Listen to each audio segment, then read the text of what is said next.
অন্ধকার রাত, চারপাশ নিস্তব্ধ, কিন্তু এই নীরবতার আড়ালে লুকিয়ে আছে ভয়, রক্তহীন করা রহস্য আর অভিশপ্ত কাহিনী। স্বাগতম আপনাকে হরর জোন চ্যানেলে। এখানে আপনি শুনবেন এমন সব ভৌতিক গল্প যা আপনাকে শিহরিত করবে, নিদ্রাহীন রাত উপহার দেবে, আর বাস্তব আর অবাস্তবের সীমারেখা মুছে দেবে। যদি আপনার হৃদয় দুর্বল হয় তাহলে সাবধান, কারণ এখন শুরু হতে চলেছে এক ভয়াল যাত্রা যেখানে প্রতিটি শব্দ আপনাকে ঠেলে নিয়ে যাবে অন্ধকারের গভীরে।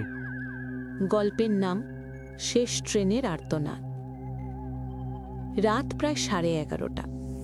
কলকাতার শিয়ালদহ স্টেশন তখন প্রায় ফাঁকা। লোকজন কমিয়ে এসেছে, কেবল কয়েকজন যাত্রী শেষ ট্রেন ধরার অপেক্ষায় বসে আছে। রেল লাইনটার ওপারে এক বৃদ্ধা বসেছিল। ছেঁড়া শাড়ি, চুলগুলো এলোমেলো, মুখে অদ্ভুত হাসি। লোকজন কেউই তার দিকে তাকায় না, কিন্তু নিশি হাওয়ায় হঠাৎ একটা অচেনা গন্ধ ভেসে আসে, যেন পোড়া মাংসের।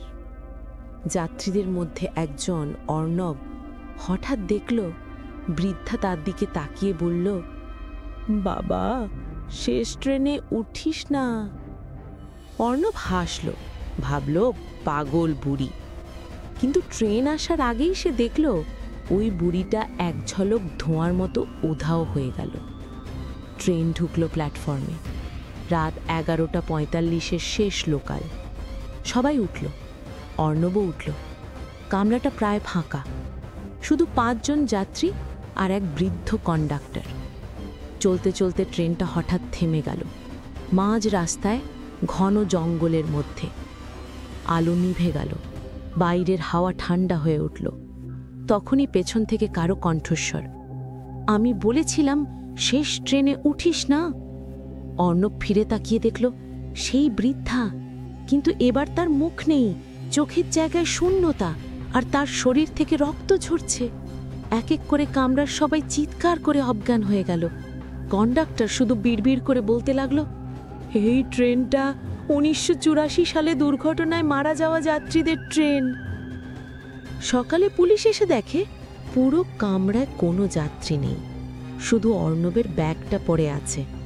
ভেতরে একটা টিকিট, শেষ ট্রেন 11:45 PM, একমুখী টিকিট, গন্তব্য অজানা। আপনি এখনই শুনলেন হরর জোনের ভৌতিক কাহিনী।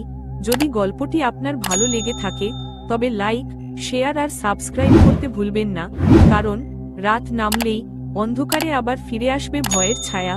পরের গল্পে আবার দেখা হবে, হয়তো আপনার পাশেই কেউ দাঁড়িয়ে থাকবে।